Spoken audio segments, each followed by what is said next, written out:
નમસ્કાર. નવપ્રવાહ ગુજરાત ન્યૂઝમાં આપનું હાર્દિક સ્વાગત છે. નગર પ્રાથમિક શિક્ષણ સમિતિની મુખ્ય કચેરીમાં જ સ્વચ્છતાના ધજાગરા ઉડ્યા. વડોદરા શહેરમાં આમ તો 126 સરકારી શાળાઓ નગર પ્રાથમિક શિક્ષણ સમિતિની અંડરમાં આવેલી છે અને આ સરકારી શાળાઓનો વહીવટ નગર પ્રાથમિક શિક્ષણ સમિતિ દ્વારા કરવામાં આવે છે. શાળાઓમાં બાળકોને આમ તો સ્વચ્છતાની રીત શીખવાડવામાં આવતી હોય છે.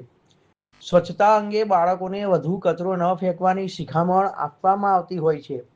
પરંતુ નગર પ્રાથમિક શિક્ષણ સમિતિની મુખ્ય કચેરીમાં જ મીઠાઈ, વેફર તેમજ પ્લાસ્ટિકની કોથળીઓ જોવા મળતા શિક્ષણ સમિતિની મુખ્ય કચેરીમાં જ સ્વચ્છતાના નામે ધજાગરા ઉડતા જોવા મળ્યા હતા. સ્વચ્છતાની મોટી મોટી વાતો વચ્ચે શિક્ષણ સમિતિની કચેરીમાં જ આવી રીતે કચરો જોવા મળતા શિક્ષિત શિક્ષકો અને શિક્ષણના વહીવટ કરતા નેતાઓ સામે અનેક સવાલો ઊભા થયા હતા.